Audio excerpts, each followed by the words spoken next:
Porque assim, ó, tem dois tipos de pessoa, tem mais, né? Mas dois tipos de pessoa. Tem gente que para resolver a coisa tem que falar com a pessoa. Quando vai falar, não se falta nem aqui, eu pergunto.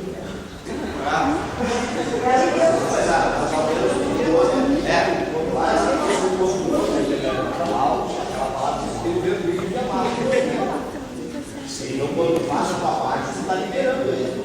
Você não pergunta. Não, claro, ele não fez pedir perdão, mas eu perdoei ele. Agora a parte dele ele vai se perdoar. Tá bem? Senão nós vamos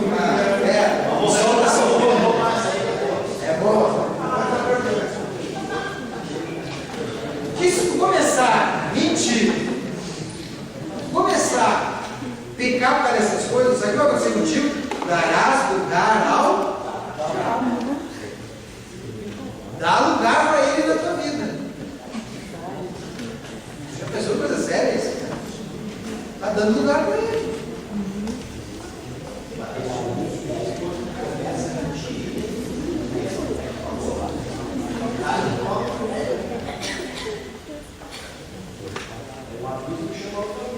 A gente sempre dá lugar para o diabo, a gente já tem grupos, agora tem diabo dando lugar para o diabo. Já tenta tomar o resto, né? Então, tá? A terceira coisa, quem? Qual é a terceira? Qual é o terceiro aí? Quem furtava? Vamos acabar hoje. Quem furtava, não furte mais. Qual é a diferença de furto ou roubo? Hã? Isso é uma coisa jurídica. Qual é a diferença de furto ou roubo? Não é igual. Viu? Olha aqui. Não. Tá? Roubo é assim. Eu venho com uma faca e digo assim: Fernando, me entrega essa caneta senão eu te mato. Bom, isso é um roubo. Tá? Agora, o que é furtar? Vou dizer, Fernando, olha para lá, olha o passarinho.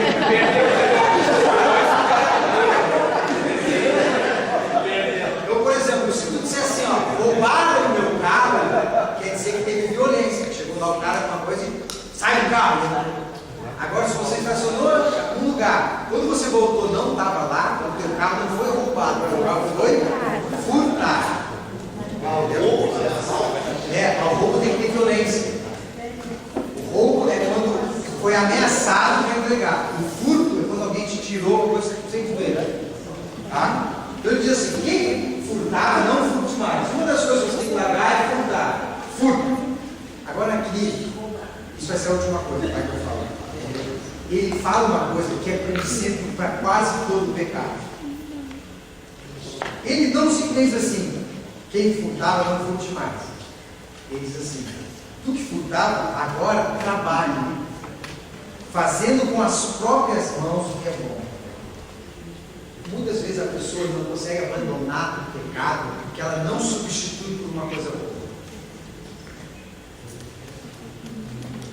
Ela está sempre lutando com aquilo, ao invés de substituir aquilo. Quer dizer assim, ó, deixa tu ficar furtando, vai trabalhar, vai te ocupar com as coisas, tu vai ter responsabilidade, tu nem mais vai ter tempo de tentar te roubar, porque ele vai ganhar aquilo do teu trabalho.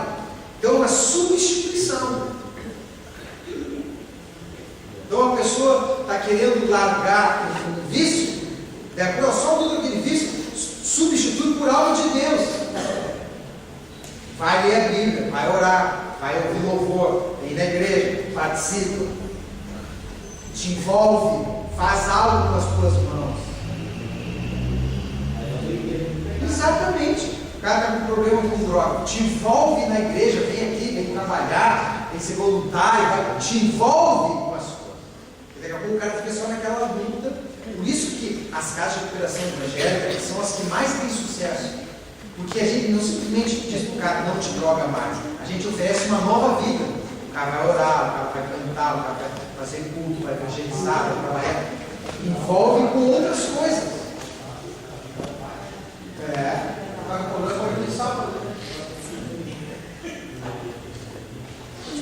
Fazendo com as próprias mãos o que é bom. Aí tu vai substituir algo que era ruim por algo que é bom só. E daí tu, ao invés de furtar, tu vai trabalhar e o que tu vai ganhar não é só para ti, para que tenha com que acudir o necessitado. Então antes tu furtava, agora tu vai trabalhar e vai ajudar. Isso é uma transformação de vida. Se ele só deixasse de furtar, era um ponto. Mas ele foi adiante, agora tu vai trabalhar e tu vai ajudar os outros. É uma transformação totalmente. Não saia da vossa boca nenhuma palavra torpe. A palavra ali é sapros, que é palavra podre. Podre no sentido de que tem uma cesta de frutas e tem uma fruta podre. No meio das frutas, o que acontece? As boas fazem a fruta ficar, a podre ficar boa? Ou a podre faz as outras ficar mal? Quem está falando sobre a palavra toda? Você está falando um monte de coisa. Nenhuma palavra podre estraga tudo que tu falou. Isso que é uma palavra podre. Entendeu? Está falando, daqui a pouco, uma palavra que tu diz maldita, uma palavra que não era para ser dita, uma palavra inconveniente, estragou tudo que tu disse. Não necessariamente não, palavra não. Palavra mal colocada. E acontece, é rápido. Uma palavrinha. Quando tu está discutindo com a esposa, acontece muito isso. Está legal. O cara não fala um negócio. Acabou. Uma palavra maldita.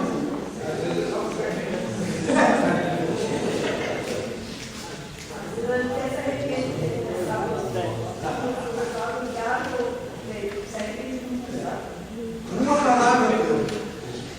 Então diz assim, ó, não fala essas palavras todas, e sim, unicamente as que forem boas para edificação, conforme a necessidade. Então tu vê, ele compara aqui com o emprego, né? Ele diz, você vai trabalhar, já é uma coisa boa, mas você vai ajudar o necessitado. E aqui ele também fala, tu não vai falar a palavra toda, já é uma coisa boa. Mas fora isso, fora tu não falar a palavra toda, tu ainda vai falar a palavra que vai edificar o outro. Então não é só eu não falar coisa errada, mas eu falar coisa que seja edificação para o outro. Então tem coisas que tu vai falar que não edifica, não fala. Não é? Daqui a pouco tu vai fazer uma crítica, vai ser dita edificação nisso que tu está falando? Eu não falo. Deixa essas coisas, palavras cortas. E não entristeçais o Espírito de Deus. Muita coisa aqui, né? Primeiro que fala o Espírito de Deus, não fala Espírito Santo, porque aqui é um dos versículos que se usa para a gente desenvolver o conceito da Trindade. Aqui ele coloca Espírito de Deus, e tem uma outra passagem que diz assim, o Espírito de Jesus Cristo. Então é o Espírito de Deus. E também os mormons falam que o Espírito é a força ativa de Deus. Só que aqui diz não entristeçais. E quem fica triste é uma pessoa. Uma força não fica triste. Então ele está considerando aqui como uma pessoa. Então diz que essas coisas, ó, mentira, ira, palavra torta, isso, além de dar lugar para o diabo, entristece o Espírito Santo. Porque é ele que Deus deu a missão de transformar. Entristece o Espírito Santo. Por isso que eu vejo no ensinamento que fala muitas vezes.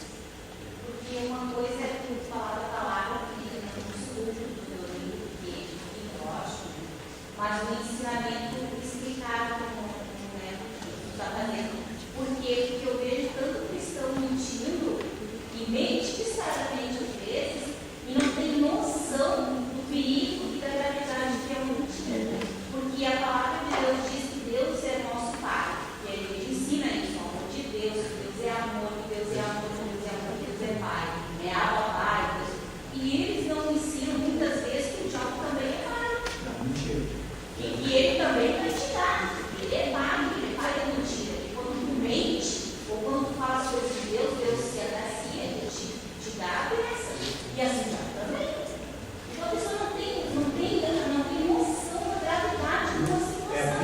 a gente falou ali da licenciosidade. Uma coisa é assim, a pessoa mentiu e não devia falar, não pede perdão para Deus. Está uma fraqueza de Jesus. Outra coisa é a pessoa se permitir ser isso que ele falou. E aí eu acredito assim, a pessoa pergunta assim, ninguém pode ser santo. Santo não existe, santo só Jesus, não sei o quê. E eu acredito ao contrário. A palavra diz que seja santo como Jesus foi santo, como ele é um processo de expiação. Não existe. Santo no sentido de ser perfeito. Mas também pode usar isso para a licenciosidade, a dissoluta. Dá para nós, senão eu vou demorar aqui. Longe de vós toda amargura. A palavra amargura aí é pícria, que é espírito ressentido que se recusa a reconciliar. O que é uma pessoa com amargura? É uma pessoa que sofreu um dano e se recusa a ter reconciliação. Aí tem uma amargura. Entendeu? Como é que nasce a amargura? Eu sou fulano. O que eu tenho que fazer agora? Me reconciliar. Ou vou lá e falo, ou entrego para Deus e perdoo. Se eu me recuso a me reconciliar, nasce em mim amargura. Daí a Bíblia diz que tem a raiz de amargura, e a raiz de amargura nos priva. E no ambiente, raiz de amargura é terrível.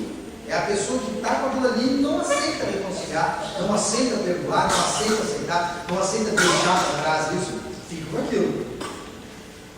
É outra coisa que nós temos que nos despojar, largar a amargura. E a cólera e a ira. Cólera é timos. Cólera é um sentimento permanente, que é o timos.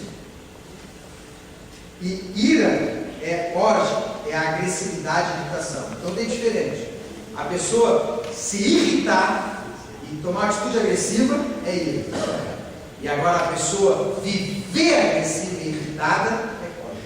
É um sentimento que, por isso que é a pessoa colérica.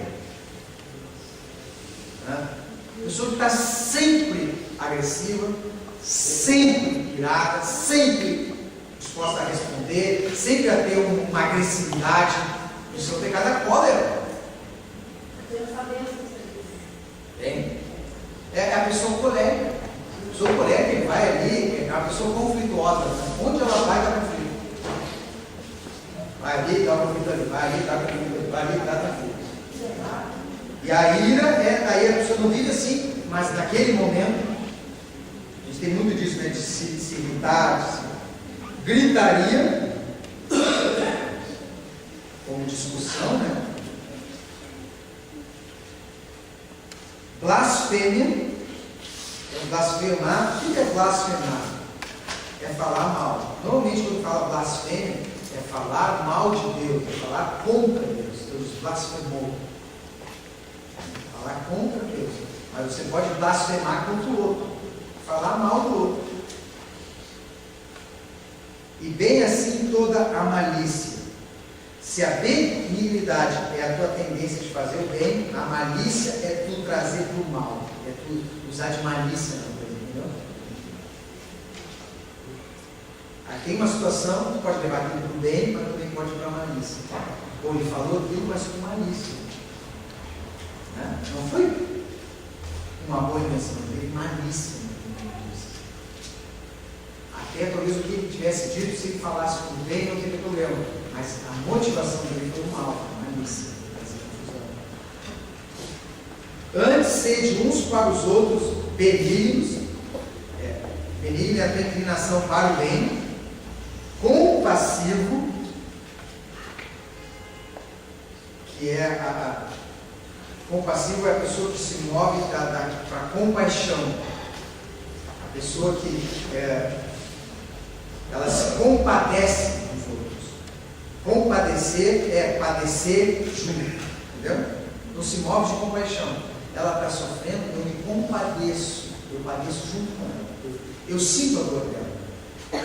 Eu me importo com ela. E a Bíblia fala para nós ter essa compaixão, né? Até com o pobre, de compadecer. E de vez em quando a gente vai ficando duro, né? no coração já não. A gente sabe, ó, fulano está morrendo, fulano está doente, está com problema no casamento. É muito diferente para nós. Mas não seja compassivo. Perdoando uns aos outros, como também Deus em Cristo vos perdoou. Tá bom para hoje? Acabamos o capítulo 4. Amém? Então fecha os olhos, vamos fazer uma oração. E nós vamos encerrar assim.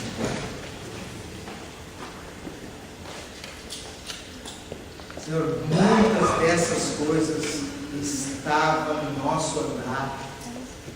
A gente andava assim, com mentira, com ira, com discussão, com furto, com malícia, com lascívia. Essas coisas eram próprias de nós.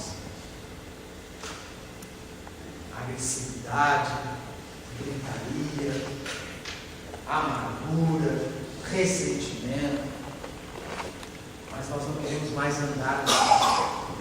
Nós queremos nos despojar disso, deixar isso pelo caminho, para não dar lugar para o diabo, não dar lugar para o diabo na nossa vida, não dar lugar para o diabo na nossa família, não dar lugar para o diabo na nossa igreja, não dar lugar para o diabo no nosso trabalho. E Senhor, nós queremos te pedir perdão se nós temos entristecido o Teu Espírito Santo.